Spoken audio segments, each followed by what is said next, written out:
타부. 안녕하세요. 한번혜입니다. 정부 규제 여파에도 불구하고 주택시장의 반응은 가지각색입니다. 오늘은 신규 입주 물량 우려에 관련한 기사와 층간소음 문제에 대해서 얘기해보고요. 후반부에는 10년 전 기사를 통해 현재를 돌아보는 시간 준비했습니다. 마지막으로 홍콩 마이크로 아파트 리모델링 기사도 준비했으니 기대해주세요. 먼저 헤럴드 경제 기사입니다. 2017년부터 18년까지 입주 대란으로 역전세난이 우려된다는 기사인데요. 추서님 준비하셨죠? 네, 제가 준비했습니다. 부동산 시장에는 현재 2018년 입주 대란설과 함께 역전세난과 같은 일로 인해 계약 해지와 같은 후유증 우려가 고개를 들고 있다는 내용으로 나와 있습니다. 부동산 114에 따르면요, 2017년에서 2018년까지 전국 아파트 입주 예정 물량이 약 70만 가구라고 합니다. 그래서 이 무렵에 이 정도 물량은 분명한 공급 과잉으로 기정사실로 여겨지고 있거든요. 이 물량은 일기 신도시가 조성된 90년도 이후에 최대치라고 할 수 있습니다. 추서님 70만 가구 하시는데 어느 정도인지 별로 느낌이 안 와요. 그 일기 신도시 입주 물량은 그때 얼마 정도 됐었나요? 일기 신도시가 집중적으로 조성된 1990년대 중반과 후반이 있는데요. 이때 각각 82만 가구, 83만 가구가 쏟아졌습니다. 그런데 95년도 주택 보급률이 약 86%에 불과한 반면에 지금 현재 2014년도 기준으로 주택 보급률이 약 118%이기 때문에요. 118%일 때 70만 가구가 쏟아져 나오는 거는 그 당시에 쏟아져 나오는 것과는 조금 다른 의미로 보실 수 있을 것 같아요. 그래서 특히 이 기사를 지금 보면요, 현재 분양권 시장이 거품이 낀 상태여서 입주 시에 계약자가 중도금과 잔금을 치르지 못해 계약 해지로 이어지는 피해가 예상된다라는 내용도 있습니다. 이 말은 일반 분양 같은 경우는 계약금만 넣으면 중도금 60%가 다 대출이 되기 때문에 입주 때까지 더 이상의 돈이 필요가 없거든요. 그렇다라고 보면은 새 아파트 가격에 맞는 세입자를 찾지 못하게 되면 현재의 아파트 가격이 유지될 수 없다는 점에서 계약 해지에 대한 내용까지 구체적으로 언급을 하고 있습니다. 계약 해지가 되면 어떻게 되는 거죠? 일단 계약만 한 경우에는요, 계약금을 포기하면 되고요. 네. 중도금이 이래라도 납부되게 되면 해지가 불가능합니다. 그래서 결국은 잔금까지 가게 되는데, 계약자가 잔금을 납부하지 못하면 건설사 입장에서는 한 달에 한 번씩 총 3차례 3개월 동안이 되겠죠. 고지를 하고요. 직접 면담 등을 통해서 의사를 파악한 후 법적 조치를 취하게 됩니다. 중도금 납부가 근데 제가 알기로는 계약일로부터 한 3, 4개월 이내에 바로 오지 맞아요. 않나요? 바로 그렇게 됩니다. 그러면은 뭔가 계약금 10%를 포기한다 하더라도 3, 4개월 이내에 선택해야 되는 거네요? 그렇죠. 그러니까 충분한 시간이 없다라고 볼 수 있는데요. 이 기사 내용에서 제가 좀 충격적으로 받아들이는 건요, 불과 얼마 안 된 사이에 계약 해지에 대한 언급이 나올 정도로 이렇게 분위기가 반전되고 있나. 그러면서도 또 한편에 청약시장은 어저께 리버하임 같은 경우 엄청난 경쟁률을 기록했거든요. 그래서 굉장히 지금 양측의 의견이 팽팽하게 맞서고 있다라는 그런 생각이 듭니다. 기사 마지막으로 보면요, 2018년에는 그 10년 만에 잠실 사태가 재현될 가능성까지 언급을 했습니다. 2008년도에 잠실 같은 경우 약 1만 5천 가구가 한꺼번에 쏟아지면서요, 세입자를 구하지 못해갖고 역전세난이 발생하기도 했는데, 이 당시에 분양을 받으신 분들뿐 아니라 건설사랑 하도급 업체까지 연쇄 피해가 발생할 그런 우려가 커지면서 그 당시에 정부가 저리 대출로 대책 마련에 나서기도 했었거든요. 굉장히 심각했었네요. 좀 더 강한 어조의 기사도 있었는데요. 중앙일보 기사입니다. 아파트 분양시장 위험한 폭탄 돌리기라는 내용입니다. 아파트 분양시장이 심상치 않다고 합니다. 올 들어 5월까지 신규 분양시장의 평균 청약 경쟁률이 12.7대 1이었다고 하는데요. 최근 10년 내에 주택 경기가 가장 달아올랐던 지난해 10.9대 1의 기록을 뛰어넘었다고 합니다. 창원, 대구, 제주 등 지방의 분양력이 뜨거워서 건설회사로서는 항구에 배 들어온 격이라고 하네요. 올해 분양되는 아파트 수는 얼마나 되길래 그런 특이한 표현을 쓰는 거죠? 건설사들이 지금 현재 시장이 좋다 보니까요, 밀어내기에 혈안이 되고 있습니다. 그래서 올 상반기에만 20만 가구가 넘는 아파트가 분양이 되었고요. 국토교통부에 따르면 올해 전체로 65만 가구에서 70만 가구에 이르는 일반 분양이 나올 것으로 예상을 하고 있거든요. 올 2월 달에 기존 주택의 경우는 주택담보대출 심사가 강화되면서 거치 1년 그리고 원리금 상환이라는 조치가 나오면서 어느 정도 규제를 받은 반면에 집단대출은 전혀 규제가 없었기 때문에 이렇게 일반 분양이 과열되는 기미가 있었던 것 같습니다. 분양권의 대부분 프리미엄을 보고 실수요가 아닌 가수요가 덤벼든다는 말이 있더라고요. 어떤 사례가 있죠? 시장을 보면은 전체적으로 가수요가 대부분이라고 보는 게 맞을 것 같고요. 가장 가까운 사례로는 그 반포에서 신반포 자이가 153개의 분양 물량 중에 한 87개 정도가 거래됐으니까 엄청난 수의 그 거래가 됐다라고 볼 수 있을 것 같고요. 3개월 동안 됐다고 그러던데. 네, 그러니까는 3개월 동안에 거의 뭐 한 60%, 70%가 거래가 된 셈이죠. 기사를 보면요, 경남 창원시의 용지 더샵 레이크라는 아파트가 있는데요. 이 아파트는 경쟁률이 무려 422.5대 1이었다라고 합니다. 그런데 내용을 잘 들어보면 불과 한 달 사이에 전매 건수가요, 전체 가구 수의 80%에 달했다라고 합니다. 지방은 전매 제한이 없기 때문에 계약과 동시에 전매가 가능한 것도 있지만 이 정도의 한 달 사이에 80%가 거래되었다라고 하면 정상적인 시장이라고는 볼 수 없을 것 같습니다. 지금 기사 마지막 내용을 보면요. 지금 현재 부동산 경기마저 꼬꾸라진다면 가뜩이나 쪼그라든 서민 경제에 찬물을 끼얹을 거란 그런 우려가 나오기 때문에 현재의 시한폭탄은 반드시 규제를 써서라도 공급 과잉을 조절해야 된다라고 그 말을 하고 있고요. 맨 마지막 문구는 더욱더 인상적입니다. 더 늦기 전에 폭탄 돌리기를 멈춰야 한다라고 그 보수 언론이라고 할 수 있는 중앙일보에서 약간 과격한 표현까지도 썼습니다. 네, 하루빨리 시장이 안정돼서 우려하는 사태까지 가는 일이 없었으면 합니다. 이번 기사 아이유님이 준비하셨죠? 네, 요즘 층간소음이 굉장히 많은 문제가 되고 있는데요. 제가 기사를 소개해드리기 앞서서 먼저 사주와 부동산 카페에 아주 유명한 회원이신 대세는 마포님이 기사를 하나 제보해 주셨습니다. 그래서 먼저 듣고 가겠습니다. 2013년 매일경제에 소개된 기사에 따르면요. 1991년부터 2005년도에 지은 아파트가 평균적으로 층간소음이 가장 심하다고 하는데요. 그 이유는 그 1990년대 이전에는 기둥식 구조로 그 집을 지었는데요. 공사 기간과 비용을 줄이기 위해서 벽식 구조로 건축 방식을 바꾼 것이 주요 이유라고 하네요. 특히나 2005년 이전에는 층간소음 차단에 대해서 법적 규제 자체가 아예 없었기 때문에 그런 일이 생겼다라고 합니다. 아이유님, 층간소음 방지 기사 준비하셨죠? 소개해 주시죠. 네, 7월 4일자 조선일보에 나온 기사인데요. 층간소음을 보복하는 방법을 소개하는 기사가 나왔더라고요. 궁금하시죠? 정말 궁금합니다. 옛날에 저도 층간소음에 시달리다가 어느 날은 골프채로 막 천정을 두들긴 적이 있었어요. 남편이 천정에 구멍 난다고 말리고 난리도 아니었습니다. 예, 기사에 소개된 건 바로 층간소음 보복 스피커인데요. 천장에 스피커를 붙여놓고 시끄러운 음악을 틀면 그 소리가 윗집에만 들린다고 하네요. 아이유님, 그거는 층간소음 방지 기사가 아니라 보복하는 기사잖아요. 예, 제 의도는 이제 보복을 누군가 하게 되면 그게 방지하는 용도로 쓸 수 있지 않을까요? 억지책이다 뭐 그런 것인가요? 그렇죠. 방지 기사가 없으면 방지 노하우라도 좀 알려주시죠. 예, 제가 아주 좋은 방지 노하우 2가지를 알고 있는데요. 돈이 많은 경우를 먼저 설명을 드리겠습니다. 돈이 많은 분들은 중국 부자의 반포자의 구매 사례처럼 위아래층을 한꺼번에 사버리는 방법이 있습니다. 근데 위층이 안 판다고 하면 어떻게 됩니까? 예, 현재 가격의 2배를 준다고 하면은 보통 사실 수 있을 겁니다. 아, 가격에 2배를 주고요. 예, 예, 돈이 많은 경우니까요, 지금 경우는. 그런데 종종 바로 윗집이 아닌 경우가 있잖아요. 소리 내는 집이. 사선으로 윗집인 경우도 있고 대각선인 경우도 있고 윗집에 윗집인 경우도 있고. 그럼 그렇죠. 어떻게 해요? 예, 일단 윗집 뭐 옆집 그런 것들은 이제 뭐 3배로 살 수 있을 것 같고요. 예. 아, 그러면 3배를 주고 사면 된다는 말씀이신 거죠? 그렇죠. 아니면 이제 한 동을 사든지. 예. 그런 경우에는 제가 생각할 때는 아내한테 살해당할 확률이 더 높을 것 같은데요. 돈이 많으니까 괜찮지 않나요? 네. 아예 단지를 통째로 사서 그렇죠, 그렇죠. 돈을 안 들이는 방법 뭐가 있을까요? 예, 이건 제가 직접 쓰고 있는 방법인데요.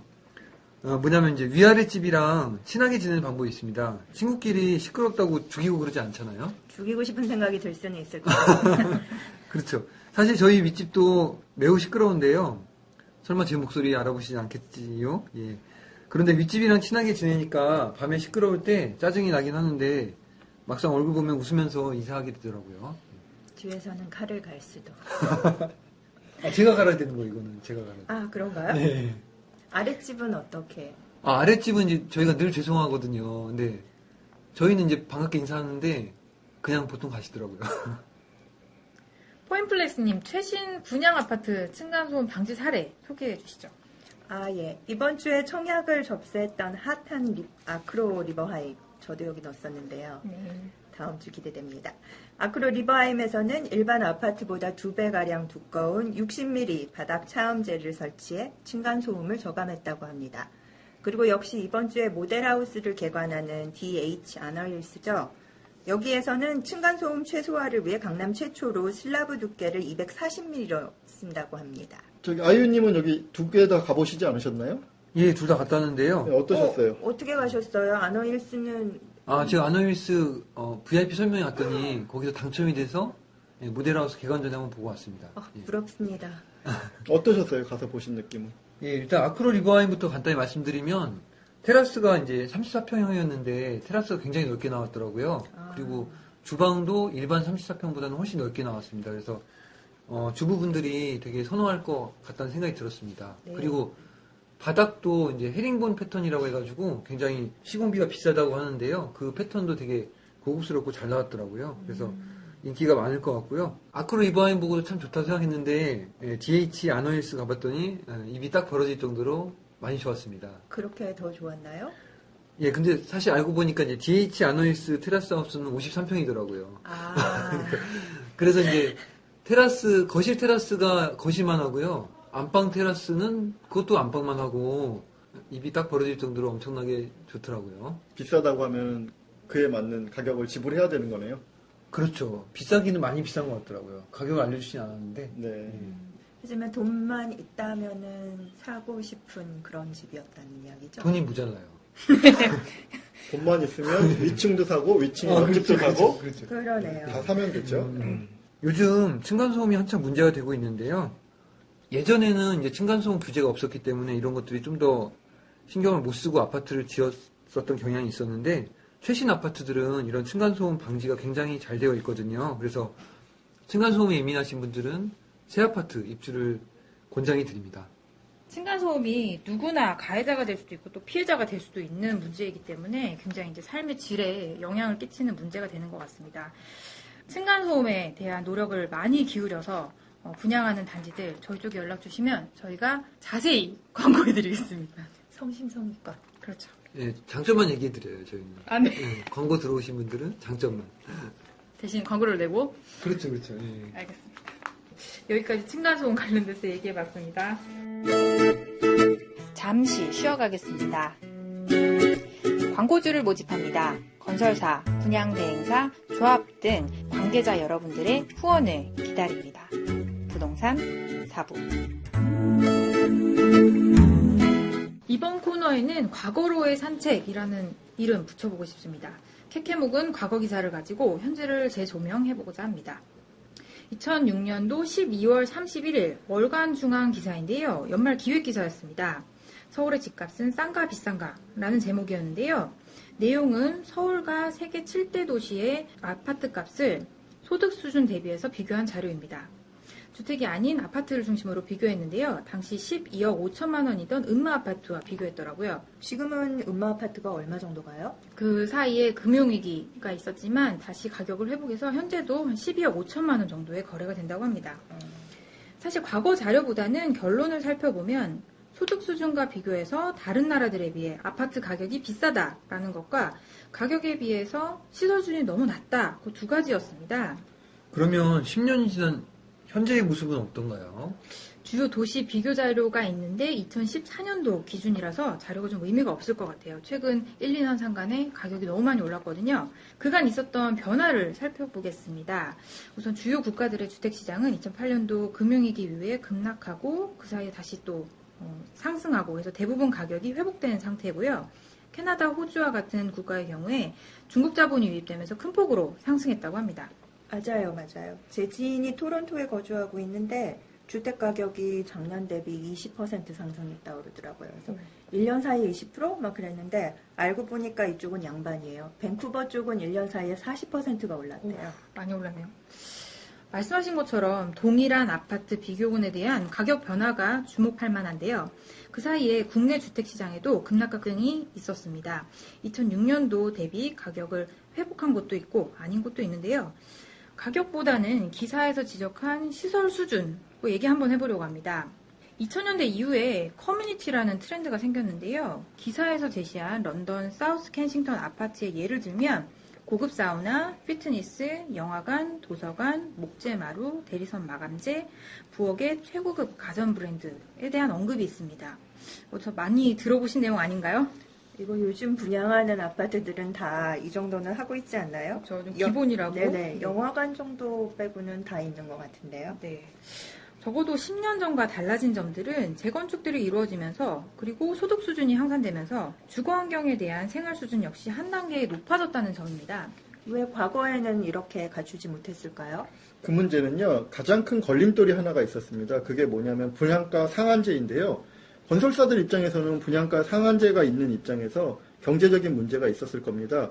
특히나 앞서 말씀드렸던 층간소음 규제라든가 내진 설계 규제 강화, 그리고 디자인 서울 같은 각종 규제가 늘어가면서 모든 요건을 충족시키기에는 건축 비용이 증가하는 현실을 무시할 수는 없었을 것 같습니다. 그럼 옛날에 지은 싼 아파트들은 층간소음도 심하고 커뮤니티도 없고 내장도 엉망일 수 있다는 말인가요? 꼭 그렇게 단정지어서 말할 수 없는 이유가요. 아파트 가격을 결정하는 요인이 대부분이 그 대지 가격이기 때문에 꼭 그렇게 단정지어서 말할 수는 없을 것 같습니다. 필로티 구조라든지 오렌지 로비라든지 과거에 비해서는 소비자들의 요구를 만족시키기 위해서 뭔가 많은 노력을 하는 거는 느껴지긴 합니다. 네. 과거 기사에서 제시한 가격의 거품 그리고 품질 이 두 가지 문제에 있어서 뭐 하나가 해결됐다고 해서 뭐 단편적으로 그냥 우리나라 주택시장의 가격이 합리적이어졌다라고 결론 지을 수는 없을 것 같습니다. 하지만 과거와 달리 아파트가 기성복이 아닌 맞춤형으로 거듭나고 있는 건 분명한 것 같습니다. 다음은 포인플레스님 준비하셨죠? 예. 간단한 기사인데요. 4월 20일자 영국 데일리 메일에 소개된 홍콩의 마이크로 아파트 리모델링 관련 기사입니다. 아시다시피 홍콩 집값 어마무시하죠. 세계에서 가장 비싼 거주지 중 하나인 홍콩 센트럴 디스트릭트의 8.6평짜리 코딱지만한 아파트에 풀사이즈 부엌, 대형 욕조, 홈시네마, 운동공간, 고양이 놀이시설까지 다 갖추어 넣는데 성공했다고 합니다. 와, 대단하네요. 이게 어찌 가능한가 싶었는데 가변형 공간과 맞춤 가구를 10분 활용해서 완성했다고 그래요. 그래서 결과적으로는 어른 둘과 고양이 3마리가 함께 거주할 수 있는 굉장히 만족도 높은 공간이 창출됐다고 합니다. 지금 8.6평에 이게 다 들어간다는 말씀이시죠? 홈시네마까지. 네네. 대단하네요. 그러니까 벽이 열리고 욕조가 바뀌고 그렇게 되더라고요. 네. 동물 애호가들이 선호할 만한. 그렇죠. 저는 그 거주 기준에 어른 둘 고양이 셋에 제일 놀랬던 것 같아요. 그쵸. 고양이 셋을 왜 그 좁은 공간에 어른 굳이? 둘만 있어도 그렇네요. 아이랑 다르잖아요, 이거는. 집에서 어떻게 애완동물들을 키우시나요? 저는 안 키워요. 저도 안 키웁니다. 애기 키우기도 힘든데 지금 애완동물 키울 힘이 없어요. 마찬가지입니다. 그렇군요. 주소님은 키우세요? 저는 우리 막내가 아, 개를 데려오면 제가 집을 나간다고 이렇게 타일렀습니다. 만약에 개를 택하면 어떻게 하시려고? 그러면 이제 제가 집을 나와서 진짜로 예, 나와야 되는 건가요? 노득자의 생활을 하는 수밖에 없어요. 잠원동 사무실에서 이제 숙식을 하시면서 그렇겠네요. 그렇게 어느 순간 하셔야겠네요. 침대가 옆에 와 있고. 이러다가 배신당할 것 같은데요. 근데 이게 지금 8.6평짜리가 그 정도 가격이라고 하면 보통 홍콩 시내 집값이 도대체 얼마인가요? 홍콩 시내 집값이 평당 1.9억이 넘는다 그래요. 그러니까 평당? 1억 9천만 원이요. 기사에 나온 8.6평짜리 집이 43만 7,544달러니까 총 16억 5천만 원. 그러면은 한 평에 2억이란 얘기인데 네네. 결국은 공간을 갖다가 얼마나 잘 활용하느냐 이게 이제 관건일 것 같은데요. 네, 이런 경우에는 코딱지만한 공간도 버릴 게 없겠죠. 그거면은 몇 천만 원이니까.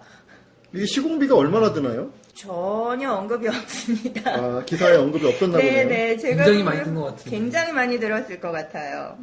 그 서울 시내 그 오피스텔을 모델하우스 같은 데 가보면 이렇게 벽에서 침대가 나오거나 이제 이런 옵션들을 넣어놓는 경우들이 있는데 그런 옵션들도 꽤 비싸더라고요.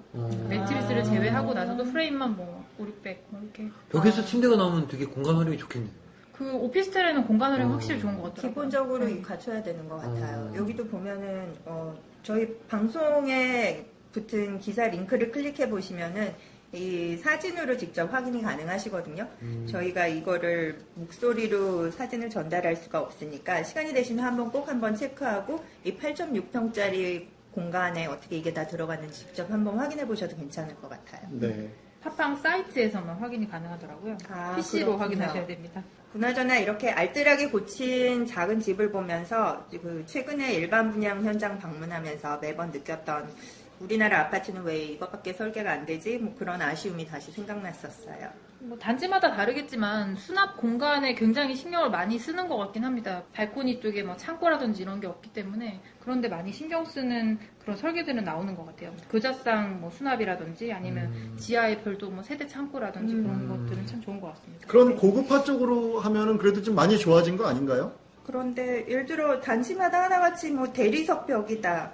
우리는 세계 1% 수입 주방 가전이다. 뭐 그렇게 홍보를 하잖아요. 그런데 수입 주방 브랜드에서 최고급 물건을 갖다 쓰냐 딱히 그렇지는 않거든요. 보통 뭐 엔트리 레벨 고급형 제품으로 가져다 쓰는 경향도 있고, 그리고 무엇보다 저는 대리석 벽을 개인적으로 좋아하질 않아요. 이쁜 대리석은 비싸고 일단 대리석 벽에는 못을 못 박아요. 그러니까 내 맘대로 못 하나 못 박는 집이 과연 얼마나 메리트가 있느냐. 한 10년 살면 박을 수 있지 않을까요? 쫙 갈라서 나오더랍니다. 다 못 하나 깨고, 박을 때는 누군가 전문가의 손길이 네. 필요한. 다 깨고 이제 대리석 다른 걸로 바꿔놔야겠죠. 고급화보다는 좀 가격을 싸게 해줬으면 하는 그런 개인적인 바람이 있네요. 네네. 개인적으로는 지금 발코니 규제 때문에 채광 공간이 워낙 작잖아요. 현재로서는 이 삭제 규정이 발코니 삭제 규정이 빨리 없어졌으면 좋겠는데 그게 안 된다면은 차라리 층고를 더 올려서 지으면은 좀 더 개방감이 있지 않을까 그런 생각을 해봅니다. 근데 사실 층고 같은 경우는 돈이 더 들어가는 문제고 네. 발코니 삭제는 법만 바뀌면 해결되는 일들인데 지금 발코니 삭제 같은 규정은 좀 바뀌었으면 좋겠네요. 경기도권의 아파트들 요새 얼마나 시원하고 넓게 나오는지 그렇죠. 그에 비해서 서울은 상대적으로 불이익을 받고 있다는 느낌입니다. 35평으로 그렇죠. 가서 보면은 40평대 같은 그런 느낌 듭니다. 경기도요. 경기도요? 네. 서울은 요즘 20평대 정도밖에 체감이 안 많이 돼요. 협소하죠. 고급화보다는 더 싸게 우리의 바람이고 희망입니다.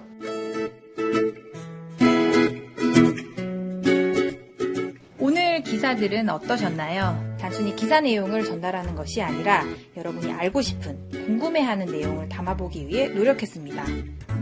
팟빵 앱을 통해 후기 남겨주십시오. 문의, 건의 모두 좋습니다. 마지막으로 후원해주신 클라라1229 박인 이 자리를 빌어 감사드립니다. 오늘도 현명한 투자자를 응원합니다. 부동산 사부